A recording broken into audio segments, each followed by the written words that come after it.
Live from London, you're watching BBC News. The Liberal Democrats launched their general election manifesto promising billions of extra investment in the NHS and social care.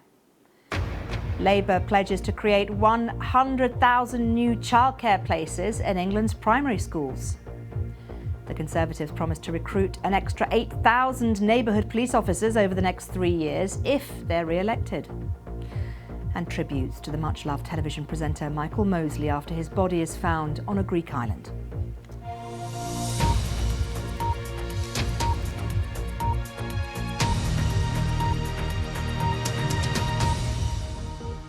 Hello, a very warm welcome to BBC News. I'm Marianne Mashiri. Let's take you straight now live to the Liberal Democrat manifesto launch. We are currently seeing pictures here of Liberal Democrat representatives. The launch itself is happening very shortly, I think in about an hour or so, when we're going to be hearing from Sir Ed Davey about what the Liberal Democrat plans are. Excuse me, I'm being told it's in the next few minutes. I'm trying to make you stay a bit longer. No, it's literally in the next few minutes. We're expecting Ed Davey to get up in front of all these people and tell us exactly what is in that Liberal Democrat manifesto. A lot of political parties are gearing up for this week. It's a big week in terms of manifestos. But the key thing here is that we haven't had any visual stunts yet from Ed Davey. He is obviously well known for, having a bit of fun. He's done an interview playing tennis. He's, done a little bit of what else has he done? I've forgotten now. Jenga. He's done various things, but haven't had any gimmicks yet so far. We've got a little bit of time now before he launches that manifesto. Now, he's been party leader for about 4 years now, and he's been very well known for his unique style. But one of the things that he's also well known for is the amount he cares about social care and healthcare in this country. It is, of course, for him, very close to his heart because of things that have happened in his personal life in the past. Let's leave that now for the second and just talk to you a little bit more about the main political parties' election pledges, because, of course, the Liberal Democrats will launch their manifesto in around 10 minutes' time. But there are also other elements that we're going to bring you. In fact, we're going to bring you a little bit more detail on the key pledges from the Lib Dems. They include, of course, £9 billion to rescue the health service and, as I mentioned, social care in England. They include the right to see a GP within 7 days. And the Lib Dems say that funding would come from increased taxes on banks, energy and from water firms. Meanwhile, Labour, who launched their manifesto later this week, say they'll include a pledge to create more than 3,000 new nurseries in primary schools in England. And meanwhile, the Conservatives, they're promising to recruit an extra 8,000 neighbourhood police officers over the next 3 years. Well, let's just cross live, if we can, and hear from Henry Zeffman. Are we talking to Henry live or not? OK, we're not talking to Henry live. We talked to him a little bit earlier about the Lib Dems. Let's have a listen to what he had to say.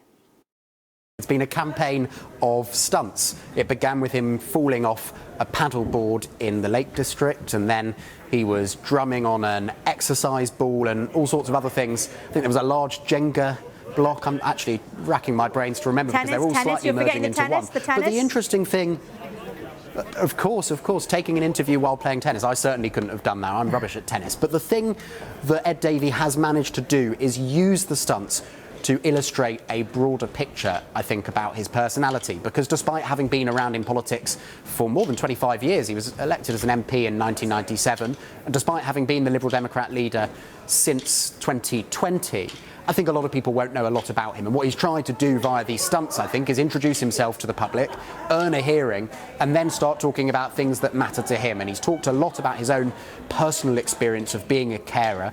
And today, as he unveils his manifesto, he's going to major on care and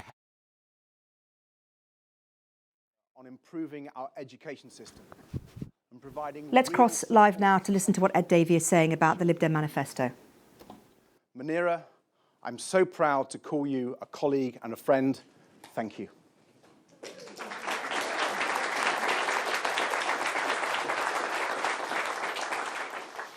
And thank you all for coming here today to help me unveil the Liberal Democrat manifesto. It has been an intense couple of weeks, finalising this 114-page document, packed full of detailed policies, all of them carefully costed.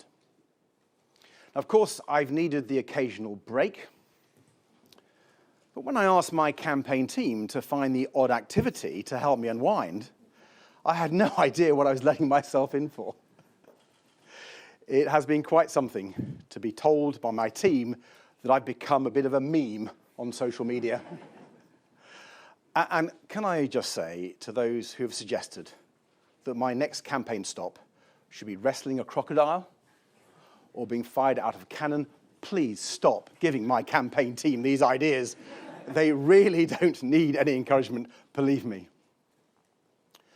What has been truly overwhelming over the past week or so have been the incredible messages I've received from people who've heard me talking about my experiences, caring for my mum when I was a teenager, and as Emily and I care for our wonderful son, John, today.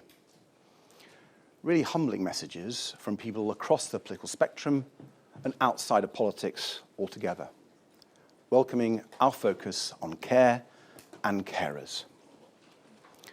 And the most touching messages of all have come from other carers, people looking after their loved ones, who've got in touch to say, that's my story too. To say how refreshing it is after so long feeling forgotten and ignored by people in power, to hear a politician talking about these issues from personal experience. Your messages mean so much to me. That's exactly why I've been telling my caring story. Because it's not just my story. It's the story of millions of people across our United Kingdom, looking after loved ones, making sacrifices, find it exhausting sometimes, but also full of love.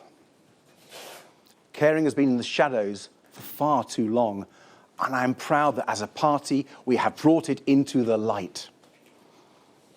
Like so many people, my caring story started young. I was 9 when my mum was diagnosed with breast cancer. My dad had died when I was 4, taken from us just a few months after being diagnosed with a cancer called Hodgkin lymphoma. So it was just my mum, my 2 brothers, and me. She battled the cancer for years, but when I was 12, it spread to her bones, and the doctors told her it was incurable. In the last 18 months or so, her pain was excruciating. She was confined to her bed, and caring for her became my life, before school and after school, giving her morphine for the pain, helping her on and off the toilet, sitting on her bed for hours, just talking to her, trying to make the most of every minute. And I was 15 when it finally took her, visiting her on a totally unsuitable dementia ward in my school uniform when she died. Now, I never called myself a young carer. I never thought of myself that way. I was just looking after my mum because she needed it and because I loved her.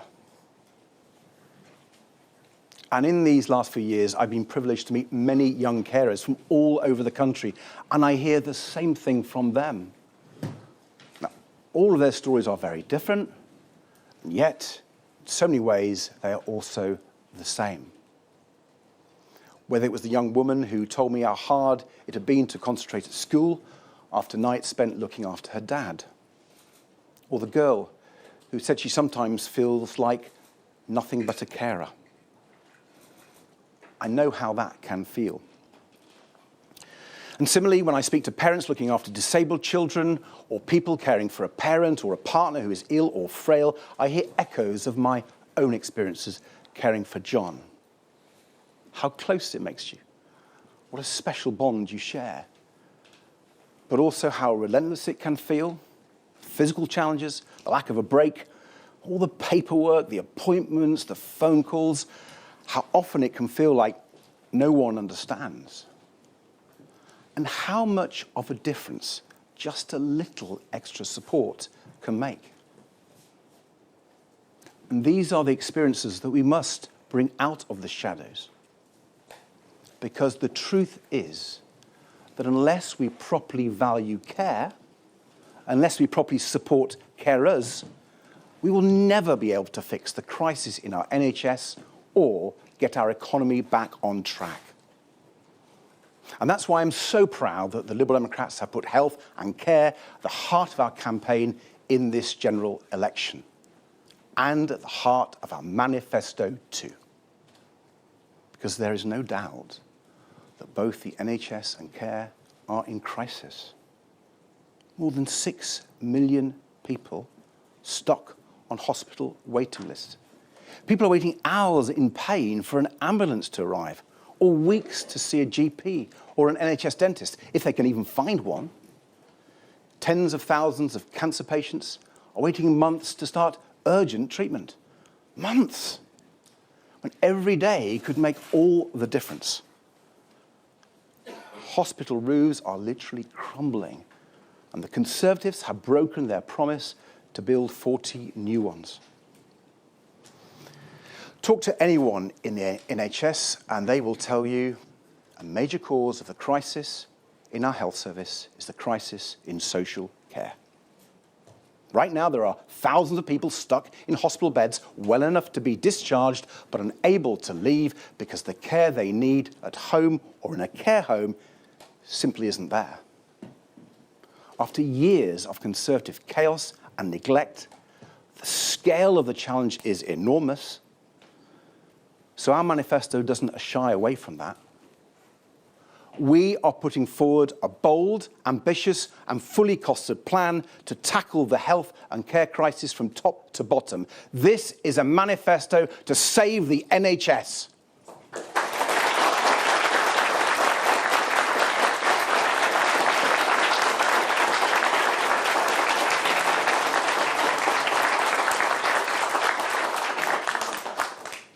Giving everyone the right to see a GP within 7 days or within 24 hours if it's urgent, and recruiting the extra doctors needed to make it happen.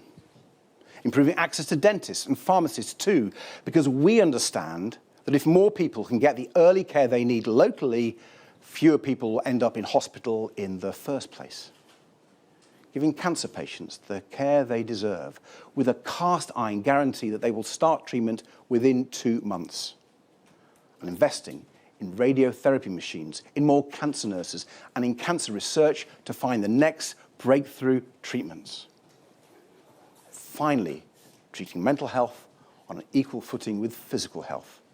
With new mental health hubs for young people, regular mental health checkups when people need them, and a dedicated, qualified mental health professional in every school. Investing in public health, because we know that it's far better and far cheaper to prevent illness than it is to treat it. And on care. We have an equally bold plan to make sure everyone gets the support they need. People who need care, the amazing care workers who provide it, and the unpaid family carers who provide it too.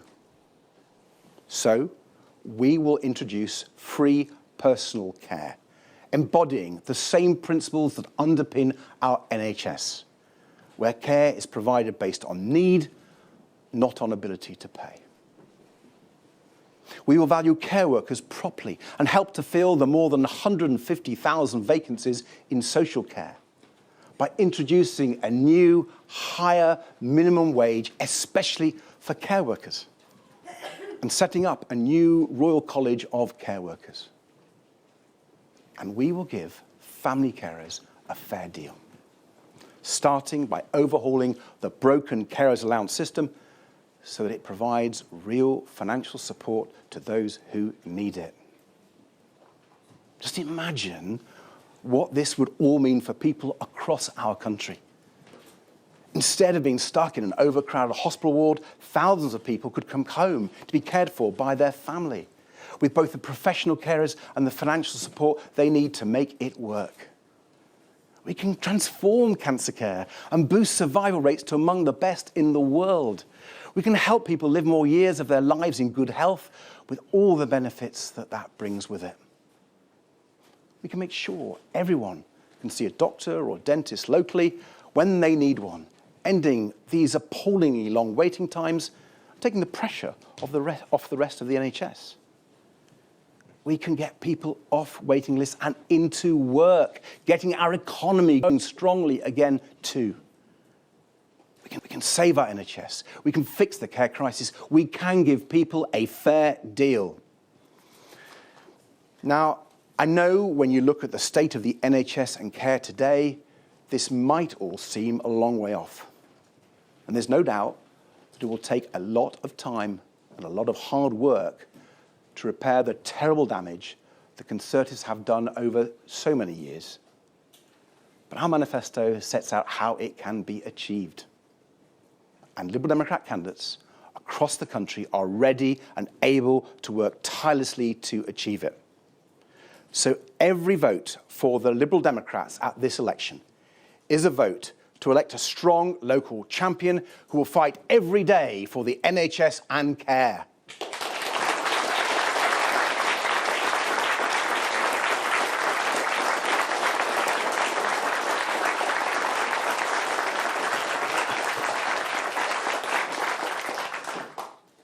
I'm truly proud of the focus our manifesto puts on these issues. As a carer for most of my life, this is personal for me. And having met so many wonderful carers as I travel across our United Kingdom, I know it's personal for millions of people.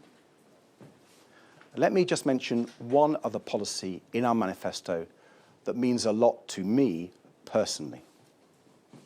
Restoring proper bereavement support for parents whose partners have died. You see, I remember how important the widow's pension was for my mum after my dad had died. I remember going for a walk with her and our dog every fortnight to collect it. We weren't especially hard up, but it made a difference. It meant something. So you can imagine how angry I was when the Conservatives cut that support back in 2017. Knowing that other families like mine would only get a fraction of the support. It was the first thing I asked Boris Johnson about at PMQs when I became leader. And I'm proud that in this manifesto we commit to reversing those cuts and restoring proper support payments to parents like my mum.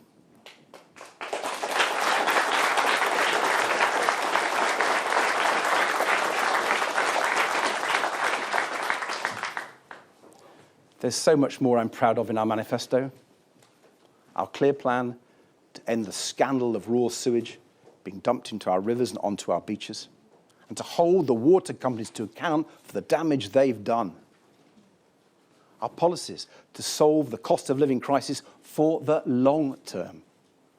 From an emergency home energy upgrade programme to cut people's energy bills, to a national food strategy, including free school meals.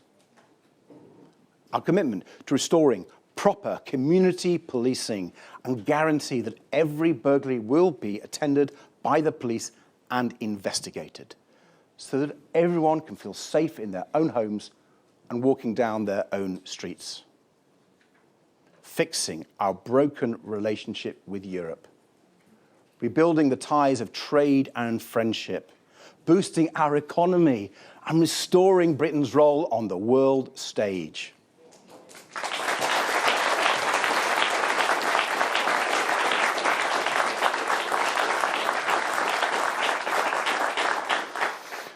All these and more are crucial for delivering the fair deal that British people deserve.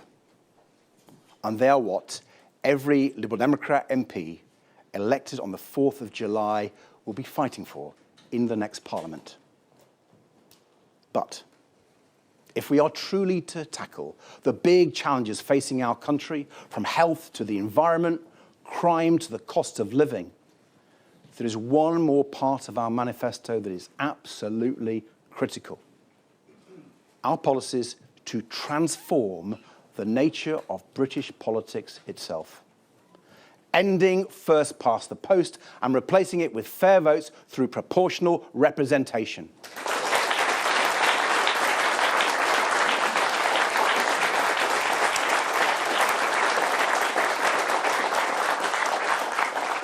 Getting big money out of politics with a cap on donations to political parties. Shifting power out of the centre so local decisions are made by and for the people and communities they affect, putting real power in people's hands and holding the overpowerful properly to account. Because this election has to be more than just a change of government. We must do more than get the Conservatives out, essential though that is. We must transform our politics for good. So politicians have to respond to people's dreams and desires, because that is the only way we will bring the real change our country needs. It's the only way we will deliver a fair deal. A fair deal where everyone can afford a decent home, somewhere safe and clean, with a comfortable retirement when the time comes. Where every child can go to a good school and have real opportunities to fulfill their potential. Where everyone can get the high-quality healthcare they need, when they need it, and where they need it. That is the fair deal that runs throughout our manifesto. That is the fair deal that Liberal Democrats are fighting for. And at this election, every vote for the Liberal Democrats is a vote to make that fair deal happen. Thank you.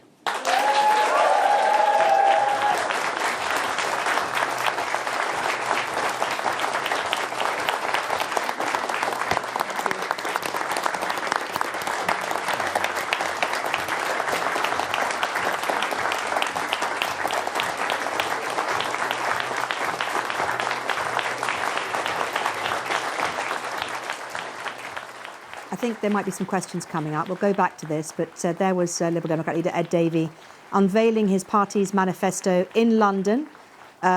He said that all his policies were carefully costed. He also talked about personal matters, about his mum and about how he helped care for her when he was younger, and hence the big focus of the Liberal Democrats on the world of social care. Let's go back. Time for a few questions. But he's the man in charge. Vicky Young, BBC News. Grabbing attention by throwing yourself down water slides is one thing, but when things get serious after the election, what influence can the Liberal Democrats realistically expect to have on government policy? Well, thank you, Vicky, for that question. By the way, I do believe that politicians shouldn't take themselves too seriously. What we should do is take the interests of the British people seriously. And this manifesto and the Liberal Democrats do that. And if you vote for Liberal Democrat MPs in the next Parliament, we can have a strong Liberal voice pushing for these policies. And in my experience in Parliament, if you get lots of great Liberal Democrat MPs, you can make a huge difference. You can make a huge difference for your community, electing a local champion who's going to campaign for your community, not forget where their voters are. Liberal Democrats have got a proud record of being great local champions. And if we elect many more, there'll be so many more local champions in Parliament. But also, affecting the big issues of the day. If you have lots of Liberal Democrat MPs, we will start winning those debates. What I'm so proud of in this manifesto, which is fully costed, I think it's already influencing the debate in this election campaign. And I know with lots of Liberal Democrat MPs elected, we will affect the debate in the next Parliament and change the course of our country and get the real change our country desperately needs.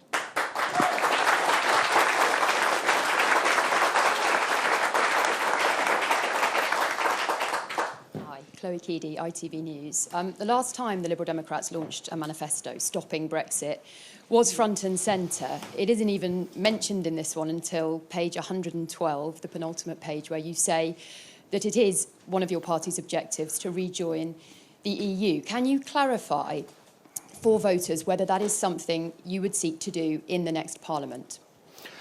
Thank you very much, Chloe. We've made clear time and again that we are a pro-European party who believe that our country's interests are best served by working with other countries in the mutual benefit.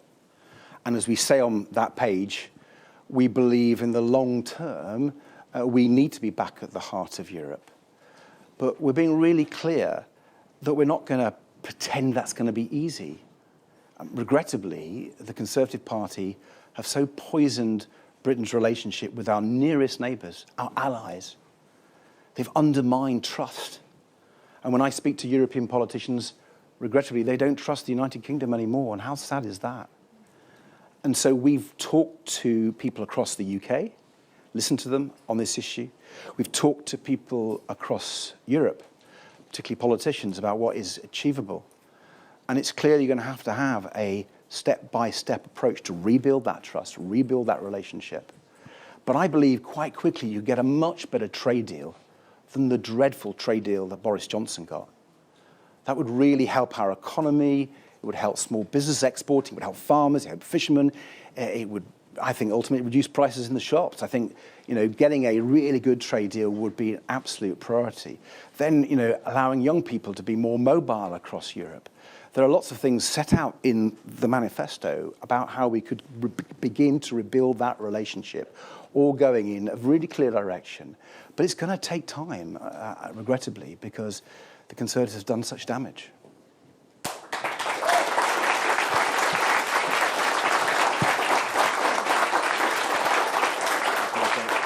Thank you, Adewi. Sam Coates, Sky News. You talked about care and your experience with care, but all the indicators are that we are heading towards a big Labour majority. What makes you think that the ideas in this manifesto will have any impact on the next 5 years? What does success look like when it comes to policy? Well, success, first of all, results in lots of Liberal Democrat MPs getting elected.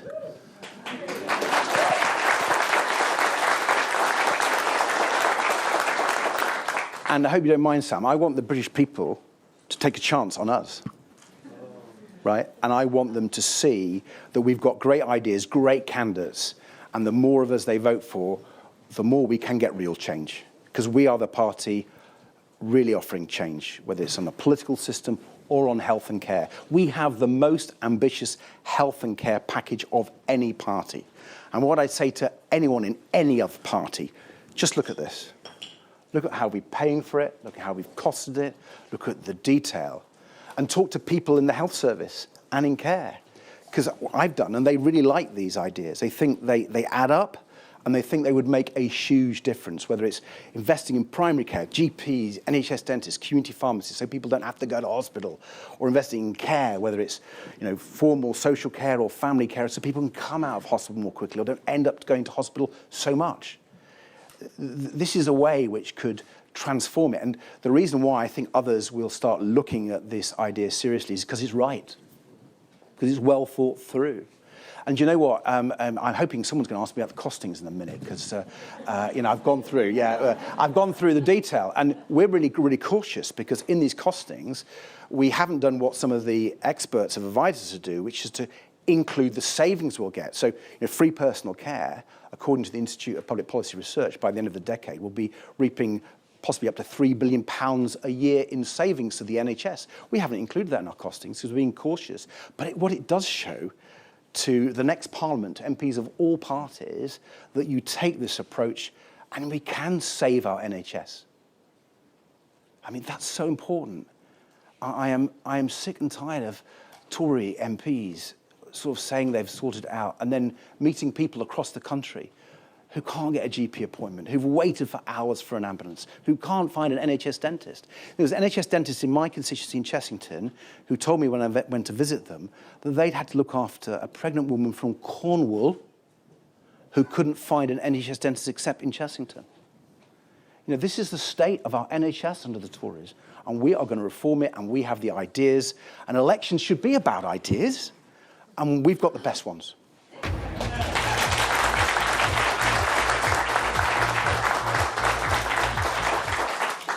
I was waiting for the applause to come down there. Morning, Fred. Paul McNamara, Channel 4 News. You're the leader of a party that wants a closer relationship with Europe. Are you worried that you're fighting for further integration with a Europe in which voters over the weekend have given a clear message that they want the opposite? Well, I don't know how you interpret the results. The way I would ultimately interpret the results is people across Europe and in this country are pretty unhappy. They want change. And we want change too, because we're unhappy. We think the Conservatives have made a mess of our economy, of our health service, and people want change. But in this country, people have got a party called the Liberal Democrats who've got some serious, sensible, costed policies that will bring that change. And in terms of getting a better relationship with Europe, whatever the make of the European Parliament, I think just makes sense. Just makes sense. You know, I've spoken to business people who say they can't afford to export anymore because of the Conservatives' trade deal. They've given up. How sad is that? It's undermined our growth. I've spoken to pharmacists who can't get the medicines that people in their community want because of problems with trade on pharmaceuticals. You know, I think it's pretty clear now that the Tories' deal with Europe has been a disaster for our country. And so I'm a tough negotiator. And I would negotiate for our country, for the best for our country, the best for our people. But I know that what the Conservatives delivered is the worst for our people.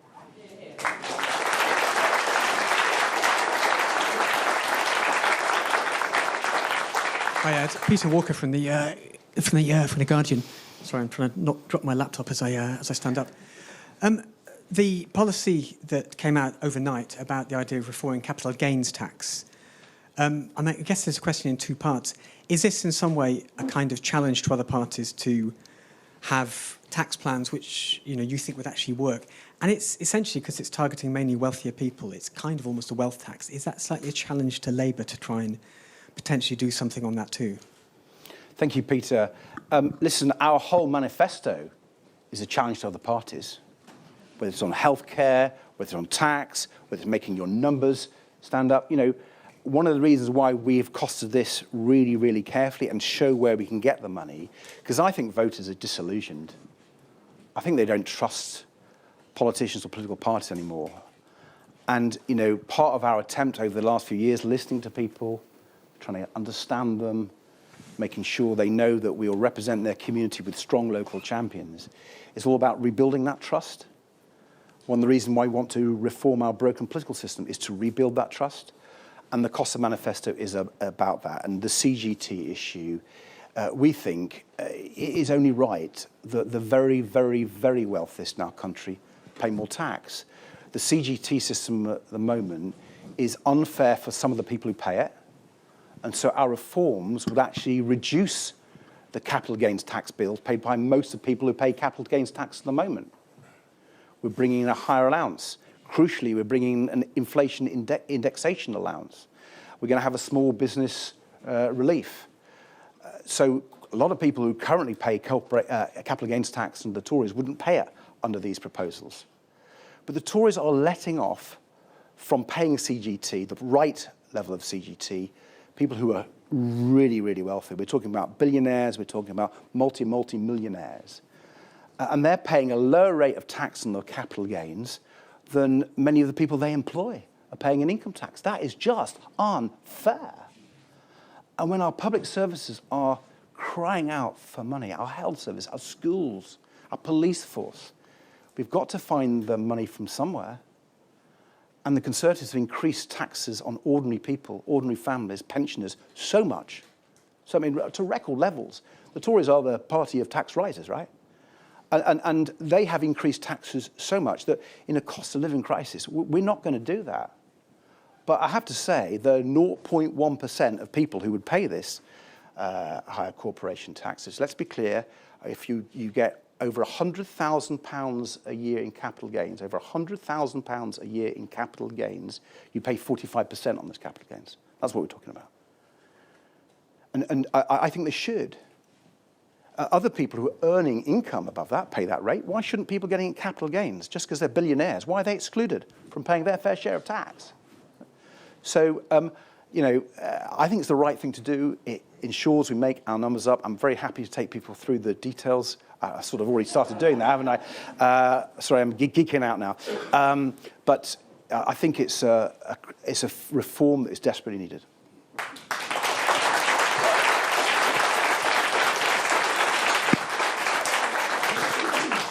Kate McCann from Times Radio.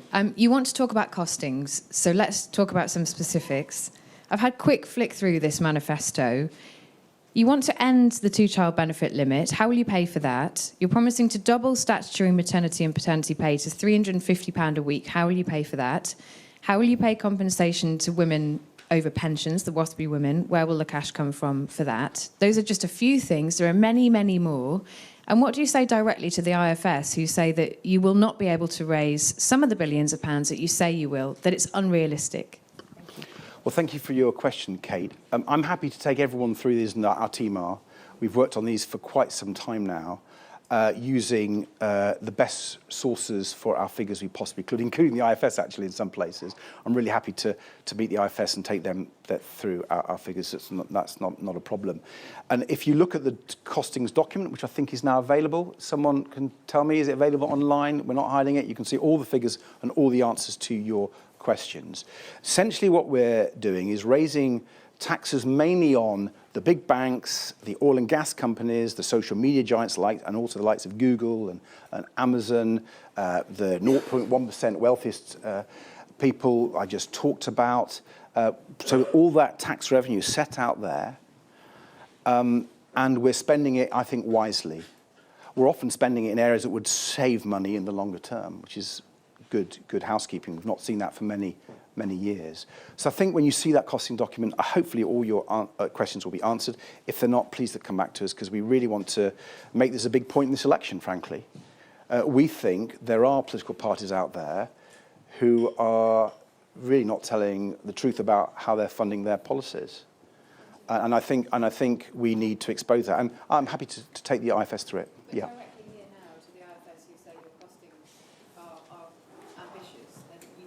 Well, they're certainly ambitious. I think we can achieve them.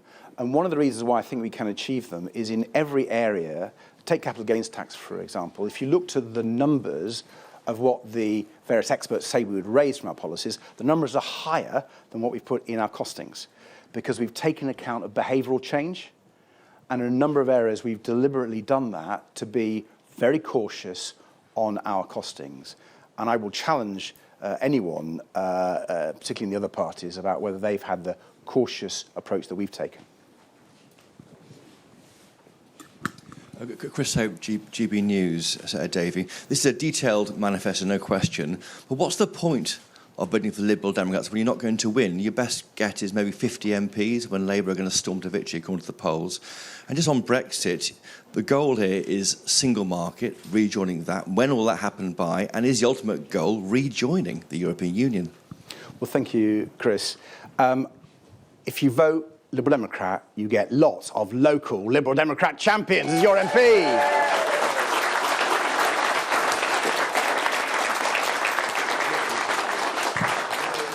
I hope the whole country votes for these wonderful people. And if we did, we transform our politics. And, you know, you seem to know the outcome of the election. I mean, I'm really impressed. I don't. It's all up for grabs. I put no ambitions on the ceiling. I'm realistic about our unfair voting system.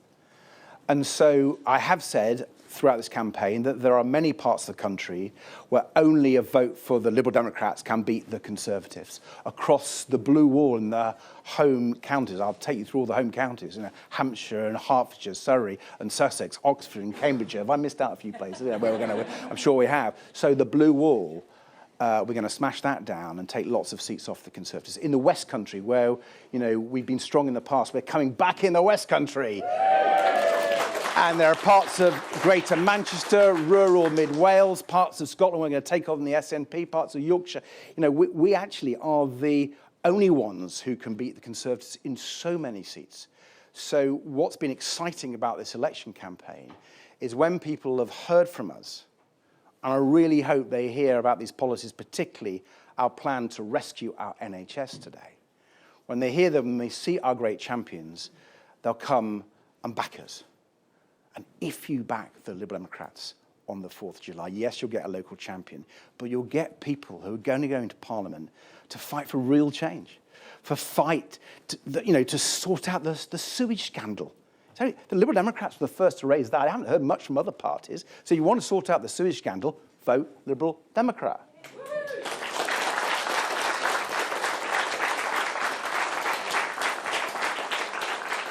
I'll come to the Europe bit in a minute. Don't worry. But there's a lot of things in this manifesto which are totally distinctive. If you want this ambitious programme of change, you've got to vote Liberal Democrat. You won't get it from anyone else. And on Europe, I mean, Chris, we couldn't have been clearer. I've already answered it a few times. Very happy to answer it again. We are the most pro-European party in British politics. We're proud of that. We believe serious government works with your neighbours, whether it's your friends and things that are mutually beneficial, whether it's trade, whether it's tackling international trafficking gangs, whether it's tackling climate change. All these issues are international. And you should work with your partners.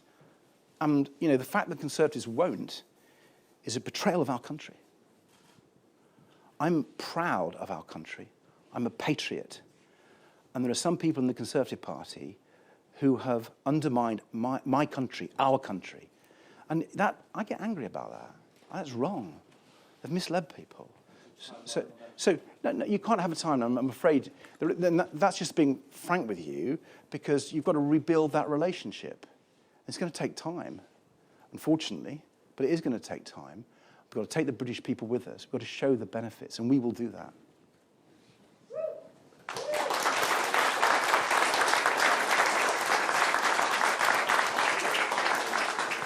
Hiya, sorry. Emilio from Politico. Lots of evidence shows that one of the big themes for voters at this election is just disillusionment and lack of trust and just sick of politicians, what they say at elections versus what they do. How much responsibility do the Lib Dems need to take for that, considering the coalition and obviously the big thing being the student fees thing? And to what extent have you kept that in mind while writing this manifesto, so that you don't end up in the same position where if you accidentally end up in government by mistake in some coalition, you have to ditch big things that you've promised to disappoint people again? Well, listen, let me just take that straight on, Emilio. You know, we fought the Conservatives every day, but we didn't win everything, and we paid a price for that. I lost my seat. We've had 3 bad election results because I think people, you know, wanted to punish us for that, right? But actually, when I became the leader, I said we needed to wake up and smell the coffee, and we need to listen to people. We need to go out into communities and talk to them and hear what their concerns were and make sure that anything we promised was realistic and could be delivered. And it's been an iron discipline we've imposed on the party. You know, the party's willingly taken it. Because we've seen the disaster of the Conservatives, and we wanted to make sure that the British people had a real choice of people who could bring the change that they so crave. And so it's been a long, long time since I took over. We've been working very, very hard. Been looking forward today to tell you all about the hard work, whether it's the costings to make sure that people realise actually we've made our sums add up, or whether it's our core policies in this election. So I just say to people, I understand why you're disillusioned in politics. I get it, really get it. And one of the reasons I've talked about being a carer is I meet millions of people who think they've been forgotten. They feel disillusioned. And I want to tell them that I get it. And we've crafted policies that are based on the real lives of people, not on some think tank over here, but the real lives. And I think if people look at what we're saying, I think they'll see their lives reflected in our priorities, and I hope they do. And hopefully we can bridge that gap that happened in the past.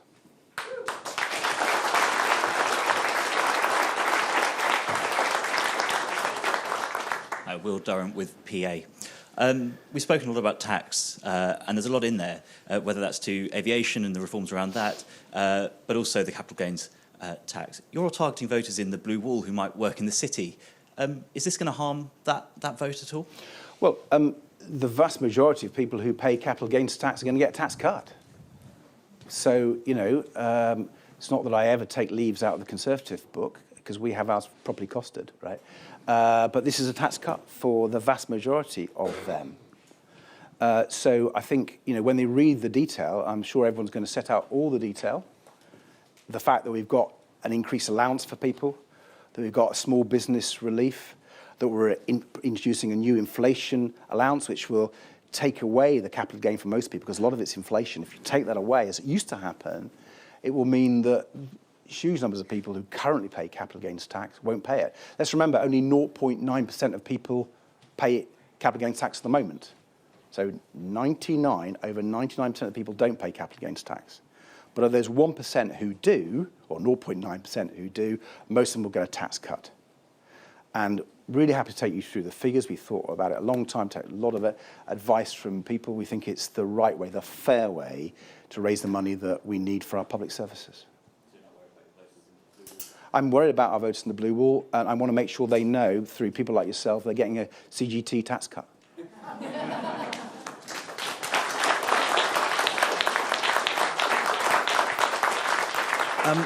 Nick Watt, BBC Newsnight. Can I take you back to your favourite subject, which is the European Union? Which, if I've read the manifesto correctly, you're talking about a journey. Phase 1 is a more constructive relationship with the EU.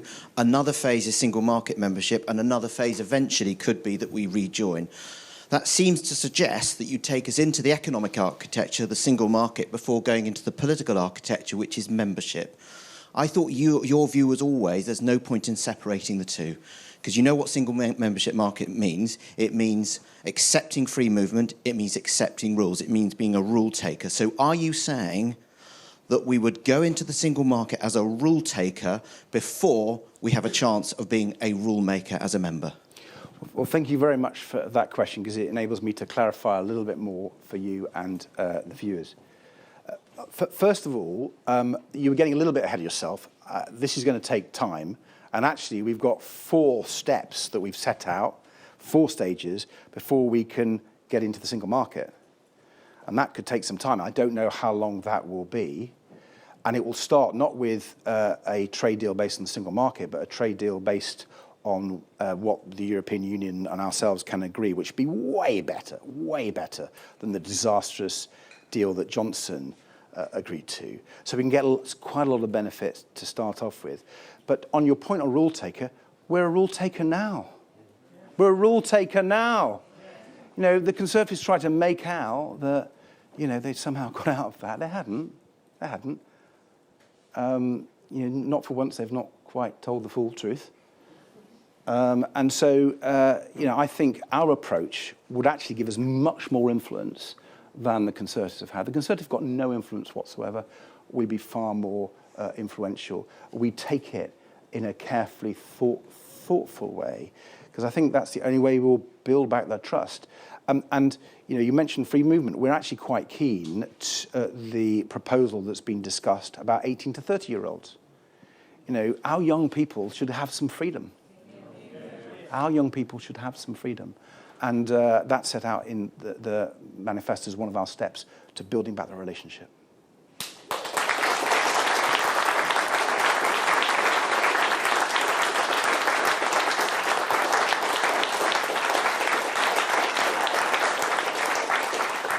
I'm getting that sign that tells me that I've got to get moving. And what I would say to you is, first of all, thank you. Thank you for coming. Thank you for your questions. Do come back to us with any follow-ups. Really keen to answer all your questions. But I've been told that an election is a roller coaster. So I'm going to go on a roller coaster.